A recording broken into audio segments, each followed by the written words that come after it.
My father was a man of principles, a hard-working individual who spent his life securing a future for his family. He didn't believe in wasting money on luxuries. Instead, he invested in something that would last for generations: land. He always said, "Son, land is the only thing that doesn't disappear, doesn't depreciate, and doesn't betray you." So, when he bought this beautiful piece of land 50 years ago, he did so with a dream that it would remain in our family. Over the years, I saw him nurture this land, taking care of every inch of it like it was a living part of our family.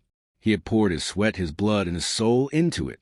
And when the time came, he handed it down to me, trusting that I would honor his legacy and protect what he had worked so hard for. But sometimes, the biggest threats don't come in the form of strangers. They come from those who act as if they have power over what belongs to you. That's exactly what happened when the Homeowners Association, HOA, decided that my land wasn't really mine. It was theirs to take, to profit from, and to build on as they pleased. They thought I was just another easy target, someone they could outmaneuver with their so-called authority. But what they didn't know was that I had been prepared for something like this long before they even set their eyes on my land. I still remember the day I first saw the construction happening. I had been away for a few weeks, busy handling some family matters, and when I returned, I was greeted with the sight of heavy machinery digging into my land. My heart stopped. At first, I thought it was some kind of mistake. Maybe a new neighbor had accidentally expanded their property line. But when I saw the large banners with the HOA's name plastered all over, advertising a brand new wedding venue, my blood boiled. I rushed over to the site, demanding to know what was going on. One of the workers, not knowing who I was, casually mentioned that the HOA had approved the project and that the venue was going to be a grand addition to the neighborhood. My fists clenched. Approved by whom? Certainly not by me. How could they have the audacity to do this without even consulting the rightful owner? When I confronted the HOA board, they gave me nothing but smug smiles and vague responses. They acted as if I was the one being unreasonable, telling me that the venue would increase property values and benefit the whole community. It was a textbook example of manipulation, convincing someone that losing what is rightfully theirs is somehow a good thing. But I wasn't about to be fooled. As the days passed, I felt the weight of the situation pressing down on me. My father's words echoed in my mind, reminding me that land isn't just about ownership. It's about responsibility. I couldn't let them steal what had been in my family for generations. The nights were sleepless, filled with frustration and a gnawing sense of betrayal. But giving up wasn't an option. I knew that fighting against an HOA wasn't going to be easy. These organizations thrive on intimidation, using their bureaucratic power to make people feel helpless. I had heard countless horror stories. People losing their homes, their savings, their peace of mind, just because they didn't know how to fight back. But I had an advantage. I wasn't just angry, I was prepared. Years ago, I had taken steps to ensure that my land was protected. I had spent hours studying property laws, working with lawyers to put safeguards in place.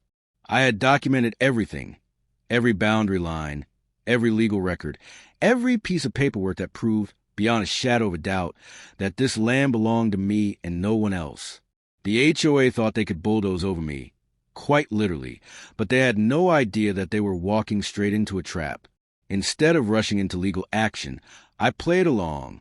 I watched as the venue took shape, as the HOA poured money into construction, landscaping, marketing. They were so confident, so sure that I wouldn't dare challenge them. They saw me as just another homeowner, another powerless individual who would either accept their decision or be buried under legal fees trying to fight it. But what they didn't realize was that I had all the time in the world. I let them build, let them invest, let them believe that they had won. Every time I passed by the construction site, I smiled to myself, knowing that with every brick they laid, they were digging themselves deeper into trouble.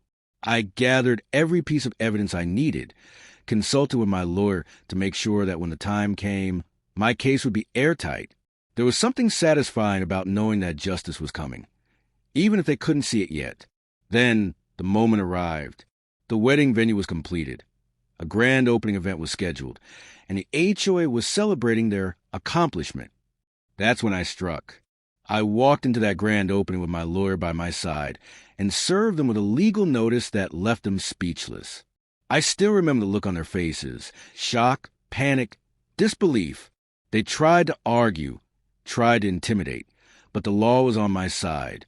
My lawyer presented the undeniable proof that they had trespassed and built on private property without permission.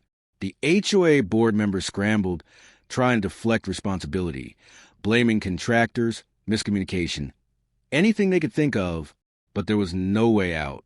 They had built a multi-million-dollar venue on land they didn't own, and now they were about to face the consequences. The lesson here is simple but powerful. Never underestimate the importance of knowing your rights. HOAs and other organizations rely on people's ignorance to get away with things like this. They assume that homeowners don't have the knowledge, the resources, or the willpower to fight back. But preparation is the greatest weapon. If you own property, make sure your records are in order. Consult a lawyer, understand your legal boundaries, and document everything. Don't wait for a problem to arise before you start protecting what's yours. Because when the time comes, the only thing standing between you and losing what you own is how well prepared you are. The HOA thought they could take what didn't belong to them. They thought they could outsmart me. But in the end, their greed became their downfall. The moment I served the HOA with the legal notice, chaos erupted. Board members who once acted so smug and untouchable were suddenly scrambling for answers, their confidence crumbling before my eyes. It was a surreal experience watching them go from arrogant decision-makers to panicked individuals desperately trying to find a way out of the mess they had created. The head of the HOA, a man who had ignored my concerns and brushed me off like I was insignificant, turned pale as my lawyer laid out every violation they had committed. I could see the gears turning in his head as he realized that they had not only trespassed, but had spent a small fortune on a wedding venue that legally wasn't even theirs. I remained calm, letting them squirm, knowing that the more they panicked, the weaker their position became. I had spent months preparing for this moment, and now it was time to execute my plan. The HOA immediately tried to shift the blame, claiming it was all a misunderstanding. They insisted they had every right to use the land, that there must have been some clerical error in the records. But my lawyer wasn't having any of it. He presented the irrefutable proof: property deeds, survey maps, legal documentation, all showing that my land was never theirs to touch. I watched as their excuses crumbled under the weight of the undeniable truth. Their panic was almost comical, but I wasn't here for amusement. I was here for justice. As expected, the HOA wasn't ready to admit defeat so easily. They switched tactics, suddenly trying to negotiate with me as if we were business partners instead of adversaries. They offered me a small settlement, suggesting that I sell the land to them for a fraction of its real value. They talked about how this venue would bring prestige to the community, how it would be a win-win situation for everyone involved. It was laughable, really. These were the same people who had bulldozed over my rights, acted as if I didn't exist, and now they wanted to play nice? I let them talk, let them make their weak offers, and then I did something they never expected. I turned the tables on them entirely. Instead of selling them the land or taking their pitiful settlement, I presented them with my own counteroffer, one that left them completely speechless. Since they had built their multi-million-dollar wedding venue on my property without permission, I now had the legal right to claim ownership of the entire structure. That's right. The very thing they had so arrogantly created was now mine for the taking. They had sunk their money, time, and effort into something they legally had no control over, and I wasn't going to let them walk away unscathed. My lawyer made it clear. Either they could buy the land from me at an extremely high price, one that reflected its true value, or they could hand over the entire venue to me. The choice was theirs, but either way, I was the one walking away victorious. What followed was a complete meltdown from the HOA. They couldn't believe what was happening. I could see the fear in their eyes as they realized the gravity of their mistake. They had assumed I would back down, that I wouldn't dare challenge them, but now they were trapped with no easy way out.